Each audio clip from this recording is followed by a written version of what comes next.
ॐ पठामि संस्कृतं नित्यं वदामि संस्कृतं सदा ध्यायामि संस्कृतं सम्यक् वन्दे संस्कृतमातरम्.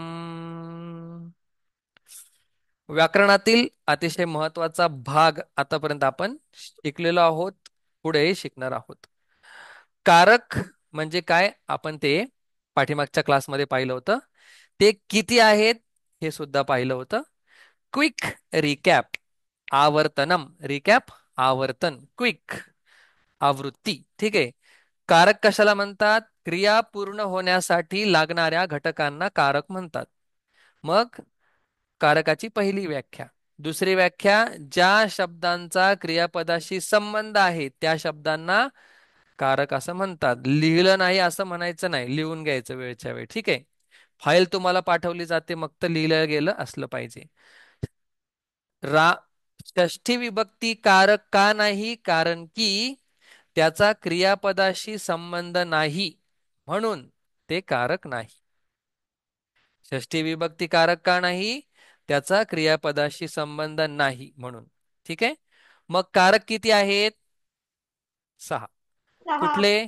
कर्ता, कर्म, कर्ण, संप्रदान, अपादान, संबंध, अधिकरण. अधिकरण, संबंध, अपादान, संप्रदान, कर्ण, कर्म, कर्ता. क्रिया करणाऱ्यास कर्ता म्हणतात. कर्त्याच्या आवडत्या वस्तू, व्यक्तीस किंवा स्थानास कर्म असं म्हणतात. क्रिया ज्याच्या द्वारे केले जाते त्याला करण. करण म्हणतात. आणि जो घेणारा आहे, रिसीवर. संप्रदान म्हणजे काय? देण्याची क्रिया. पण चतुर्थी कोणाची होते? जो घेणारा आहे त्याची. अपादान म्हणजे काय? वेगळं होणं. वेगळं होण्यास काय म्हणतात? अपादान म्हणतात. पण ज्याच्या पासून आपण वेगळं होतोय त्याची पंचमी. जसं झाडावरून फळ पडतं, झाडाची पंचमी. संबंध म्हणजे रिलेशन. आणि अधिकरण, ज्या ठिकाणी सगळी क्रिया होते त्याला काय म्हणतात? अधिकरण. ठीक आहे. मग आपण एकेका कारकासाठी एक एक विभक्ती दिल्या गेलेली आहे. मग कर्ता हा जो कारक आहे त्याच्यासाठी कुठली विभक्ती आहे? प्रथमा. कर्मकारकासाठी द्वितीया. कर्णकारकासाठी तृतीया. संप्रदानासाठी चतुर्थी. पंचमीसाठी अपादानकारकासाठी पंचमी. संबंधासाठी षष्ठी. अधिकरण हे जे कारक आहे त्याचा एक अर्थ आहे, त्याच्यासाठी सप्तमी. आणि संबोधन कसं असतं? कर्त्याप्रमाणेच असतं. आता जसं आपण हिंदीमध्ये शिकलेलो आहोत, कर्ताने कर्म को करण से, तसं आता आपण काय करणार आहे? संस्कृतमध्ये सुद्धा शिकून घेणार आहे. ठीक आहे. प्रयत्न करूया. सोपं आहे, एवढं काही अवघड नाही. इंग्लिशमध्ये सोपं जातं, लक्षात ठेवायला. तुम्ही म्हटलं तर एक कॉलम इंग्लिशचा करून टाकूया आपण. चला. आता या ठिकाणी काय? एक वचन. एक वचन. आणि या ठिकाणी बहुवचन. आता आपण काय करतोय? कारकांना कसं लक्षात घ्यायचं ते पाहत आहोत. बघा. ये. अरे बापरे.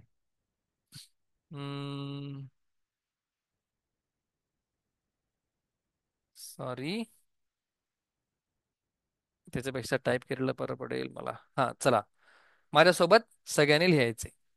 पहिला आपण विभक्ती लिहूया. ठीक आहे. प्रथमा विभक्ती. मी फक्त प्रथमा लिहितो. प्रथमा. द्वितीया. फटाफट बघूया कोण फास्ट लिहिते. तृतीया. टायपिंग फास्ट आहे का तुमची हँडरायटिंग? चतुर्थी. पंचमी. एरर फ्री वे आपल्याला लिहायचे. षष्ठी. सप्तमी. सप्तमी. ठीक आहे. विभक्ती मी मुद्दामून नाही लिहिते. आणि शेवटचं आहे संबोधन. ठीक आहे. आता आपण त्याचे मराठीमध्ये काय अर्थ होतात, मराठीमध्ये काय त्याला शेवटी प्रत्यय लागतात ते आपण बघणार आहे. जसं कर्तांनी आपण असं म्हणतो, तसं मराठीमध्ये पहिल्या ठिकाणी काहीच नसतं, काहीच लागत नाही, फक्त नाव. म्हणजे राम गावाला जातो. आता रामाला काय लागलंय का? राम हे काय नुसतं नाव आहे. मग ज्या ठिकाणी काहीच नसेल त्या ठिकाणी आपण काय म्हणणार? ही प्रथमा विभक्ती आहे. अशा प्रकारे जसं कृष्ण गीता सांगतो. कृष्णाला काहीच नाही, फक्त कृष्ण शब्द आहे असाच. किंवा आपण असं म्हणू शकतो, मूळ रूप. मूळ रूप जसं आहे तसंच मराठीमध्ये चाललंय, ठीक आहे. मूळ रूप. आता हे तुम्हाला मराठी व्याकरणाला सुद्धा उपयोगी येणार आहे. मूळ रूप. रूपमधला रू दीर्घ आहे. रूप. हा, द्वितीय विभक्तीमध्ये काय येणार आहे? सलाते, सलानाते. बघा मराठीमध्ये हे आहे सलाते, सलानाते, सलानाते. हे खूप वेगळं आपण शिकतो बरं का. आपल्याला शिकायचंय वेगळंच, पण आपण हे बेस फाउंडेशन म्हणतो ना. तृतीया ने ए शी आणि ई नी ही शी. आता ही प्युअर मराठी, आपण ज्या मराठी बोलतो ह्या थोड्या वेगवेगळ्या आहेत. हे एकदम प्युअर ने हे ई शी. ओके. हम्म. चतुर्थी. चतुर्थी सलाते, पुन्हा एकदा सलाते सलानाते. आणि चतुर्थीमध्ये काय येतं? साठी सुद्धा येतं. साठी. काय येतं? साठी किंवा करिता. लिहितो मी या ठिकाणी साठी आणि करिता हे पण येतं. दोन्ही ठिकाणी काय ते बरं चालते, लिहितो. लिहायचा कंटाळा नाही करायचा. साठी किंवा करिता. चतुर्थी विभक्तीचा अर्थ काय? साठी किंवा करिता. ठीक आहे. पंचमीचा अर्थ काय? ऊन. आम्ही शाळेमध्ये असताना असंच पाठ करतो. आमच्या वेळी असंच शिकवायचे शिक्षक. ऊन हून तून. ऊन गावाहून येतो, वनातून आला, ऊन हून. आणि बहुवचनामध्ये सुद्धा काय सारखंच आहे. तर बघा, प्रथमा मूळ रूप, द्वितीया सलाते सलानाते, तृतीया ने ए शी, चतुर्थी सलाते सलानाते साठी करिता. अजून काय असतं पंचमीमध्ये? पेक्षा सुद्धा असतं. रामापेक्षा कृष्ण हुशार. मग पेक्षा म्हणजे कुठली विभक्ती आपण करणार? पंचमी. देन ऊन हून तून हे सारखंच आहे या ठिकाणी, ऊन आणि ऊन. षष्टीमध्ये काय असतं? चाचीचे. रामाचा, रामाची, रामाचे, चाचीचे. आणि बहुवचनामध्ये सुद्धा चाचीचे. म्हणजे रामांची, रामांचे. सप्तमीमध्ये ई, आत, मध्ये. ज्या ज्या वेळी हे आत किंवा गावात, घरात म्हणजे कुठली विभक्ती? सप्तमी विभक्ती. मी गावी गेलो होतो. मध्ये आलं म्हणजे कुठली विभक्ती? सप्तमी. ई,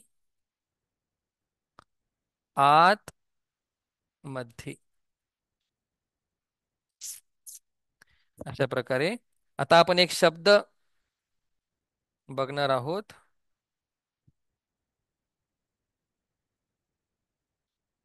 ठीक आहे. मग आपल्याला कळेल हे कसं वापरतात. मग राम शब्दाचे आपण 7 वाक्य बनवणार आहोत. हा, लक्षात कसं ठेवायचंय? प्रथमा विभक्ती मूळ रूप, द्वितीया सलाते सलानाते, तृतीया ने एशी ई नी ही शी, चतुर्थी सलाते सलानाते साठी किंवा करिता, पंचमी ऊन हून पेक्षा, षष्टी चाचीचे, सप्तमी ई आत मध्ये. जसं आपण हिंदीचं पाठ केलंय तसं हे पण पाठ करून टाका, म्हणजे तुम्हाला ट्रान्सलेशन करताना चुकणार नाही. ह्याचा उपयोग तुम्हाला कुठे होणार आहे? समजा तुम्हाला एखादं वाक्य मराठीतून संस्कृतमध्ये करायचंय, त्यावेळी तुम्हाला ह्याचा उपयोग होणार आहे. आता आपण एक राम शब्द या सगळ्यांमध्ये ठेवून बघूया. ठीक आहे. एवढं समजलं म्हणजे फक्त लिहून घ्या पहिला. जेव्हा आपण ऍप्लिकेशन बघू त्यावेळी आपल्याला अजून कळेल. सलाते सलानाते ने एशी इनिहिशी सलाते सलानाते साठी करिता उनहून पेक्षा उनहून पेक्षा त्या ठिकाणी आहेच आहे. ठीक आहे, लिहिलेलं नाहीये फक्त.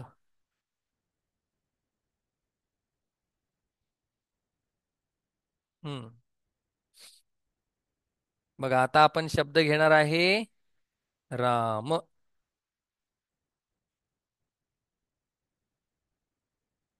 आणि हे जे आपण आता प्रत्यय बघितलेले आहेत ते आपण त्या ठिकाणी लावणार आहोत. हम्म. सर ते वर करा ना. ओके, लिहा चला. किंवा नंतर लिहा, फाईल पाठवली जाईल. किंवा नाही लिहा. सर 5 मिनिटं थांबा, 5 मिनिटं. येस, थांबा थांबा. तर अजून कोणी न्यू जॉईन झालं का? नाही. स्वर दीदीला सांगितलं जॉईन नाही झाली पण अजून. ठीक आहे, एक मिनिट थांबा.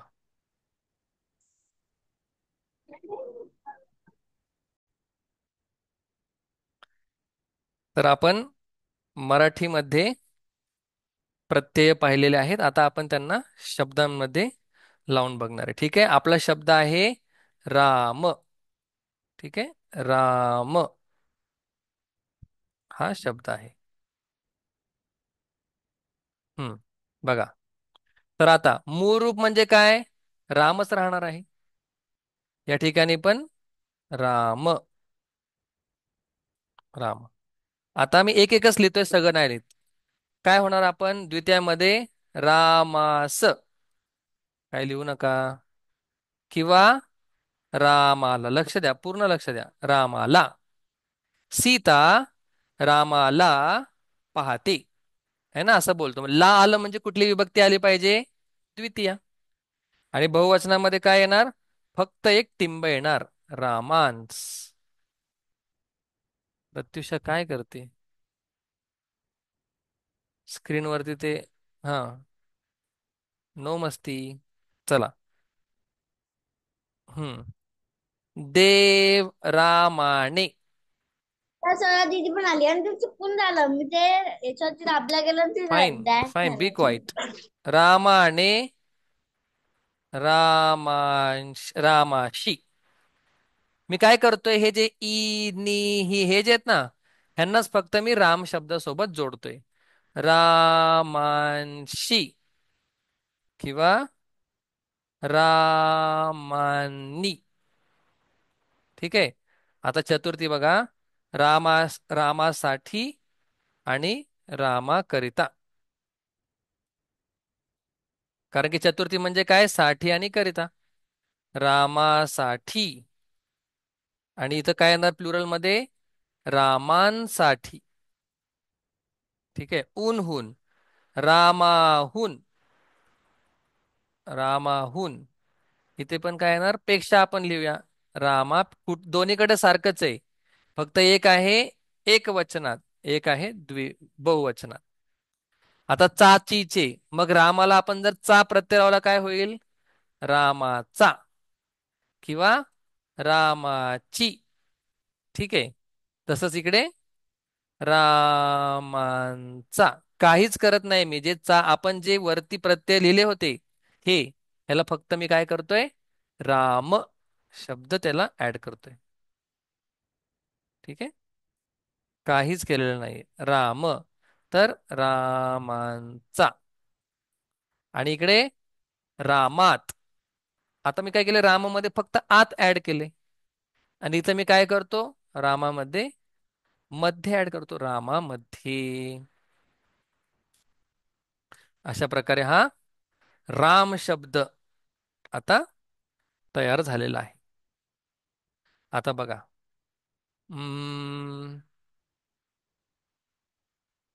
समजलं हे काय केलं? हे जे आपण वर प्रत्यय पाहिले, स ला ते मूळ शब्द, हे मी काय केले? फक्त शब्दांना लावले.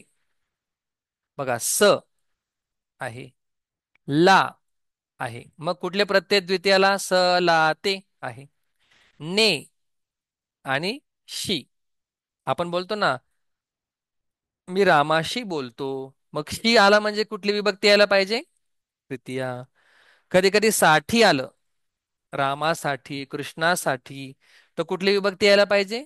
चौथी. कधी जर हून आलं, कधी पेक्षा आलं, तर कुठली विभक्ती यायला पाहिजे? पंचमी. जर चा, ची, चे असेल शेवटी, अर्जुनाचा बाण, चा आला म्हणजे कुठली विभक्ती व्हायला पाहिजे? अर्जुन शब्दाची षष्ठी विभक्ती व्हायला पाहिजे. जर कधी आत असेल, गावात, मंदिरात, तर कुठली विभक्ती यायला पाहिजे? पंचमी. जर कुठे मध्ये असेल, रामांमध्ये, रामांमध्ये, मग मध्ये असेल म्हणजे कुठली विभक्ती यायला पाहिजे? सप्तमी विभक्ती यायला पाहिजे. क्लिअर? आता आपण पटकिनी राम शब्द लिहून घेणार आहे संस्कृत मध्ये. आज आपण काय पाहिलं?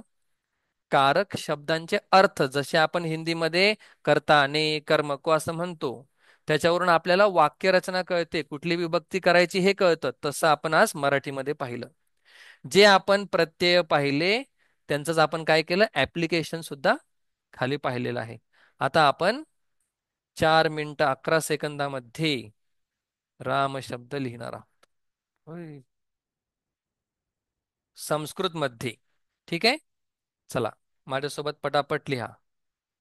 आज थोडं जास्त लिखा नाही पण चालेल. अरे काय होते? हम्म.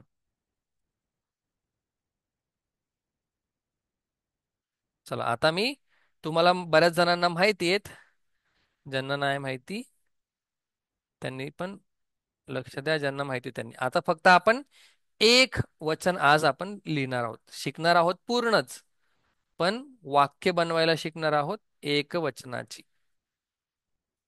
रामम. तुम्हाला जसं सोपं पडेल तसं पाठ करा. तुम्हाला जर रामो रामः असं शाळेत पाठ करून दिला असेल, मीही तसंच पाठ करून घेतो. पण समजवायचं असताना आपण काय करतो? अशा प्रकारे लिहितो. रामात आणि रामस्य आणि रामे. रामः रामम रामेण रामाय रामात रामस्य रामे. रामः रामम रामेण रामाय रामात रामस्य रामे. आता तुम्हाला हे माहिती आहे, कर्ता प्रथमा, कर्म द्वितीया, करण तृतीया, चतुर्थी संप्रदान, पंचमी अपादान, षष्ठी संबंध, सप्तमी अधिकरण. त्याचे तुम्हाला अर्थ सुद्धा माहिती राहतात. राम म्हणजे मूळ शब्द असेल तर आपण रामह लिहायचं. जसं ला ते लागला असेल तर रामम लिहायचं. जर ने ए शी असेल तर रामेण लिहायचं. रामाय साठी असेल तर रामाय लिहायचं. पासून ऊन हून तून असेल तर रामात लिहायचं. चाचीचे असेल तर रामस्य लिहायचं. आणि रामे आत मध्ये असेल तर रामे लिहायचं. आता एकदा हे लिहून झालं की त्याचे मराठीमध्ये अर्थ मी या ठिकाणी लिहील. मग आपण पटापट वाक्य बनवूया आणि त्याचबरोबर राम शब्द लक्षात ठेवूया. एकदा राम शब्द लक्षात राहिला की मग परीक्षेत येणारा बालक अगदी सोपा. एकदा बालक शब्द किंवा राम शब्द लक्षात राहिला तर फल शब्द अगदी सोपा. त्याच्यामुळे एक शब्द आपल्याला लक्षात ठेवायचा आहे, त्याच्यानुसार आपण बाकी सगळे शब्द लक्षात ठेवणार आहे, बनवणार आहे थोडक्यात. समजा मला राम शब्द माहिती असेल, रामः रामम रामेण रामाय रामात रामस्य रामे, तर मी आदर्श शब्द आपोआप बनवू शकतो. आदर्शः आदर्शम आदर्शेण आदर्शाय आदर्शात आदर्शस्य आदर्शे. अध्ययन शब्द मी सहज बनवू शकतो. अध्ययनः अध्ययनम अध्ययनेन अध्ययनाय अध्ययनात अध्ययनस्य अध्ययने. ठीक आहे, फटाफट एवढं लिहून घ्या. त्याच्या बाजूला मी त्याचे काय करणार आहे? अर्थ लिहिणार आहे. मग आपण वाक्य बनवूया. मग आपण हे शब्द बनवायची प्रॅक्टिस करूया, नाहीतर मला फक्त रामच माहितीये, बालकच माहितीये, बाकी मला माहिती नाही, असं व्हायला नको म्हणून. ओके, जॉईन व्हा लगेच, वेळ घालवू नका.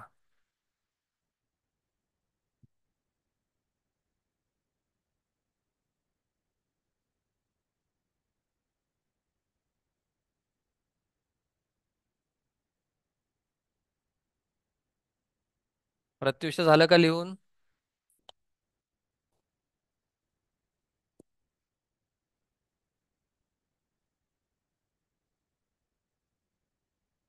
ठीक आहे.